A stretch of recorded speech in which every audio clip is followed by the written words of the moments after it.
Everyone, give it up for Paul Roberts! Love you, brother. Thank you so much, man. Thank God. You got it.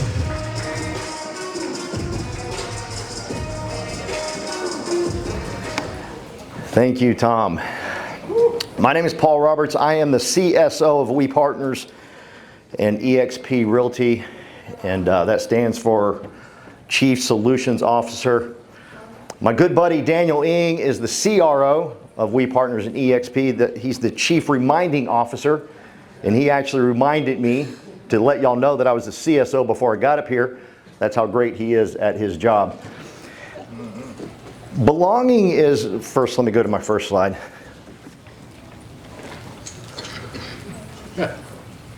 Belonging, it didn't get any better when y'all saw that. Belonging is one of the greatest human needs we have.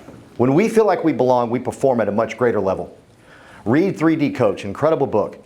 But Coach Bao knew that if his players knew they belonged when they were on the field, they would play at a higher level. They wouldn't look to the sideline for approval. They would just play with just being fierce and not worried about things. And when you create an environment where people feel like they belong, they will perform at a much higher level, I promise you. Daniel Ng does a phenomenal job of making people feel like they belong. I love the man. In one way, thank y'all. In one way he does that is by telling me about y'all. Like I met Rob Flick for the first time this morning in person, but I know Rob Flick. Because Daniel does a great job, he brings it to life for you. So I don't feel like I'm a new person walking into this room because I know so many of you because he talks so great about so many of you. He knows how to edify correctly. Therefore, I feel like I belong. I wasn't walking in as a new guy. Like I met Rob and it felt like I was meeting someone that I've met 3,000 times. Same with Tom Truong. He's always telling me about Tom and what Tom does and what Tom has built. And that, listen, if you have less than 25 people in your rev share, raise your hand for me. I'm one of them, and they gave me a microphone.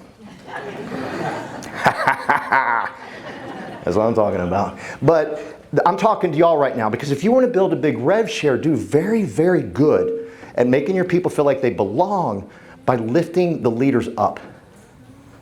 That way when they meet them for the first time, they don't feel like this person's like, oh my gosh, they feel like they're already there.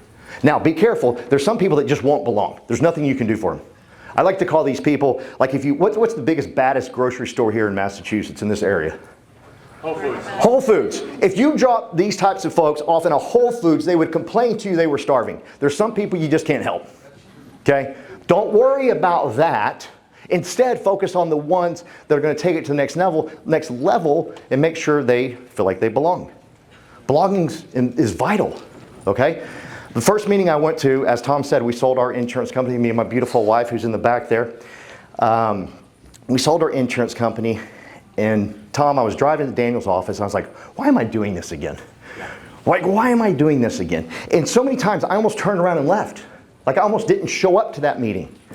But I go into that meeting, and Daniel's group is the most loving, caring bunch of freaking people in the world. They sucked me in, man. I was hooked. I called my wife and I said, we're doing it again. But it just felt so right. And I get there, and this young man by the name of TC says, Monkey King, and he walks away. I Googled it, it got worse. About an hour later, he came up and he goes, hey, I'm calling you Monkey King. You kind of look like Monkey King. And he tells me it's a Vietnamese folklore and how, and I was like, my first day here, I got a nickname. Give people nicknames, it works. I mean, I was like, I'm a little over 5'10", but I was like 6'2" at that moment. I was like, yes, I have reached a new pinnacle of life. I am Monkey King. And I don't know if TC did it on purpose, but he made me, see, those are the little things. Everyone thinks success is so difficult. It's not. It really isn't. It's just lifting people up just a little bit. So I took a deep breath, Tom. I was like, I'm at the right place. I found my home. I'm ready to go. Belonging is vital to the success, not only for you, but the entire organization, okay?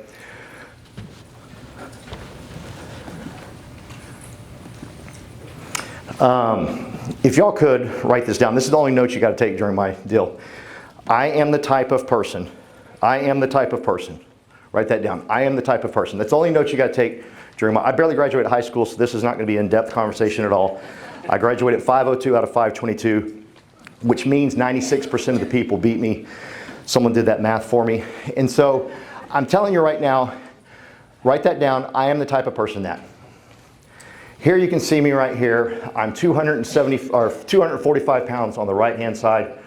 On the left, I'm 170. I am today 4,818 days sober.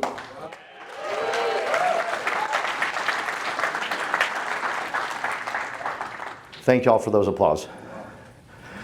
I'm begging you, and let me tell you who my wife is, okay?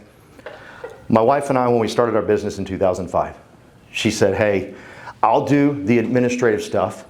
You do the sales and all that stuff. If you've built a business, you know there's a problem with that business plan right there. There's no administrative stuff to do when you ain't got no sales coming in, right? And so we fought real hard, not her and I, but we fought real hard to build a business, build a business, build a business. My car got repossessed. Eventually her car got repossessed, which hit me a lot harder. When my car got repossessed, I was like, that sucks. When hers, I was like, I am failing as a husband. God, I'm failing bad. But she comes to me, she goes, what can I do? Now my wife has worked logistics. She helped get equipment from Japan over to the United States. She's always done stuff like that. She's my rule follower. And she can do all of that stuff. She doesn't do sales. She doesn't do cold calling. She doesn't do recruiting. But when I said, when our backs were against the wall, when life was horrific, we couldn't feed our children. We couldn't pay attention. She goes, what can I do? I said, sweetie, you're going to have to do all the things you don't like to do. She actually threw up, got sick before she made her first dial. And she started dialing.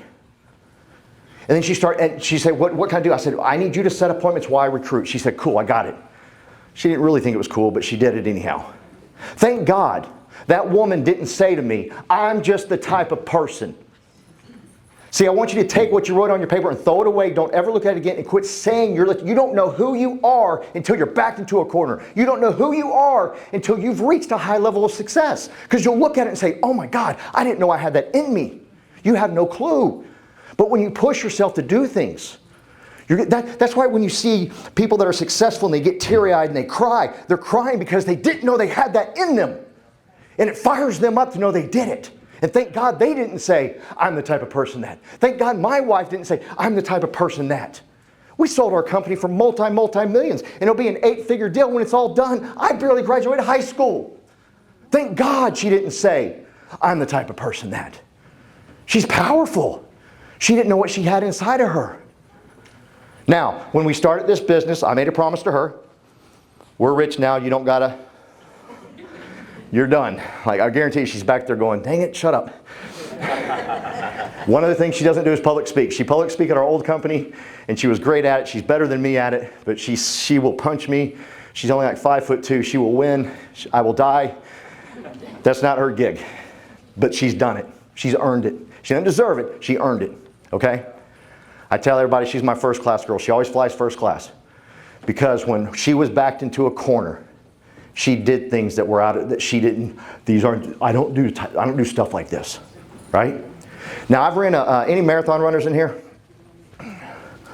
I'm the only idiot. Oh, well, I got one over here. So security, keep an eye on me and him. We are troublemakers. Are you ultra marathon? Boston? Oh, there you go. So, now I can't make crap up. He's in the room. But I ran a 50K on my 50th birthday. That's an ultra marathon. And they had me training, doing some stuff. I was like, man, this is ridiculous. And I almost said to him, I'm the type of person that, but I didn't. I kept going. Okay? I just kept going. Because you just don't know what's inside of you until you push just a little harder. I Can't Quit was birthed from a desperate man who was crying into a mirror that tried everything to do to quit drinking alcohol. I've done drugs, I've done alcohol, I've done everything. But I was crying into a mirror saying, I can't quit. I was like, God, I can't quit. I've done everything I can't quit. I can't quit. I was desperate. And finally, when I just went like this and said, I can't quit, God lifted it off of me. He took it away from me. He said, you've tried hard enough to quit drinking. It's my turn now. I'm going to take over. Now, it wasn't easy. I still had to fight. I still had to deal with things. And do me a favor. I am the funnest recovered alcoholic you'll ever meet. If y'all quit drinking at the bar tonight, I'm going to punch you. He's got big hands. What's your name again? I forgot. Yeah. Eric. I shook his hand, and you got to really you got to concentrate when you go to shake this man's hand because it's really big. I will slap you with his hand if you quit drinking around me, okay? I think the world would be a very boring place if we all quit drinking.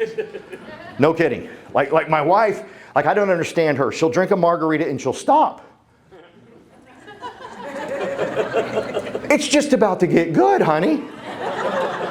And she goes, and that's why. Yeah.